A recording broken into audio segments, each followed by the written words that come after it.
just to give you a brief introduction for those of you I have not met before about what we are, what we do, etc. First of all, my name is James.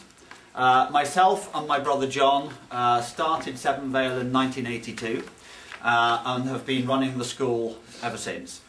I am mainly involved doing the administration, etc., so I work mainly in the office. John is one of the academic managers, along with Jane, the Director of Studies, and they are involved predominantly on the academic side. I'm hoping that a little later this afternoon you might meet John, although he is actually quite heavily involved in teaching today. But you're going to actually sort of get an impression of the sort of people who study with us as the break time starts now. As I say, we started the school 28 years ago and basically have continued to run it on the same type of basis as we started the school, which is to run a school where personal service is the main thing that we are providing for our students.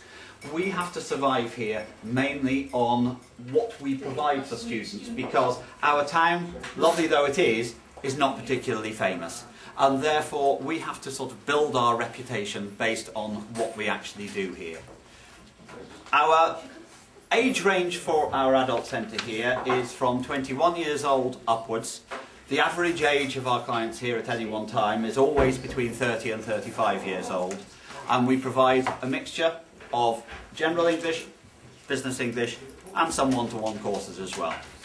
For those of you who are interested, we also run a junior centre, which is open just for 6 weeks in the summer, from the beginning of July until the middle of August. Now, I think that trying to continue... Oh, there's John, there. The very man I mentioned, my brother.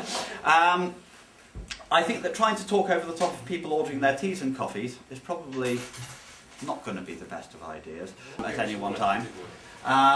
Slightly more in the summer, because the class sizes are slightly larger in the summer. So during July and August for the general English parts of the course, then the maximum class size is 8. But for the rest of the year, so now, the maximum class size is 6. So behind you, on the board here, you can basically see the classes with, on the left-hand side, the ones which are actually running at this moment in time.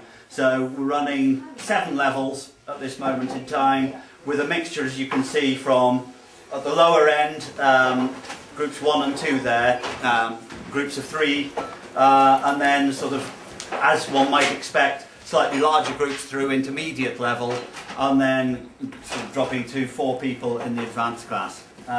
So we've got, I think, in total, 31 students in the school this week. Next week we're actually running a capacity for this time of year, which is about 38 students at this time of year. So we are, as I say, providing courses for a mixture of general English and business English people, but mainly for people who are just that little bit older. I don't think that either the town or the type of school that we are is the right sort of centre to try to appeal to sort of very young adults.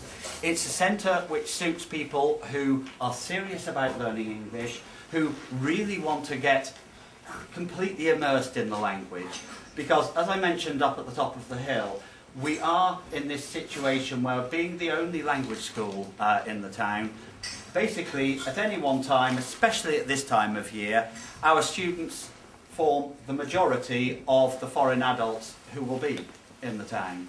And therefore, as opposed to maybe London or Oxford or Cambridge, where you might walk in to a bar and there may be a lot of other foreign students, and the English people in there will have had a lot of contact with foreign students, here you walk into a bar or a restaurant and people say, "Oh, you're not from here. Where are you from?" It makes that possibility of communicating in English with the real English people so much easier.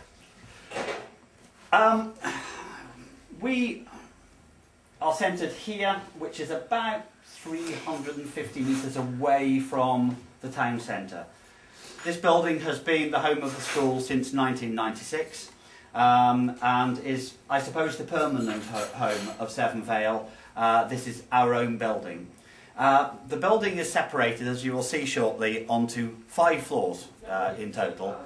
This floor is a completely non-teaching floor, and as you've already understood, this is the area where people tend to come at break times or when they don't have lessons, etc.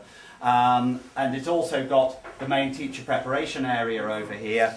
There's the quiet room for people who want to escape a little bit, just over to the right-hand side here, and the principal's office at the back of the building. Lisa, when you last came, you would remember that that used to be the main office, actually.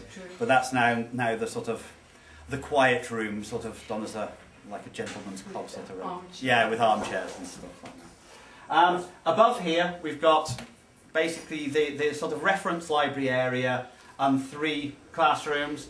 On the top floor, there are 3 classrooms plus a one-to-one room. And then on the ground floor, you have the computer suite for the students and 2 more classrooms, and then the guided study centre in the basement. So in total, we basically have here 9 classrooms that can be operating at any one time. And as I say, what the whole basis of what we do here is the fact that I front the office, John is the main academic manager, and between the 2 of us, we run the school on a daily basis. I'm the person who fronts the office, and I know literally everybody and have contact with all the students every time they walk into the office. John has contact with the students literally on a daily basis on the academic front, and the whole place is run as a warm, supportive, family-type atmosphere. As you go round the building, I think some of you may look at it and think, yeah, it's not exactly the most modern in terms of decoration and so on. I think it's just important to understand that this is a Grade 1 listed building, which means that it actually has to be preserved to a large extent in the exact form that you see it. The fireplaces, even the colours that we use on the walls. So rather than trying to fight against this, we've actually gone very much in the direction of retaining its historical character. The building will actually be 250 years old next year, so it's just coming up to its 250th anniversary, and therefore it is a very traditional building. The most famous part of which actually is the staircase, which is one of the earliest surviving examples of what is called a quadrangle self-supporting staircase, which was a new design which allowed a large staircase going up the middle of a building without a supporting pillar. And so we get architectural students coming in to actually photograph it, etc., etc. In the summer, as I mentioned, we also run a junior centre, which again is run on the same basis. It is run on the basis of very personal contact.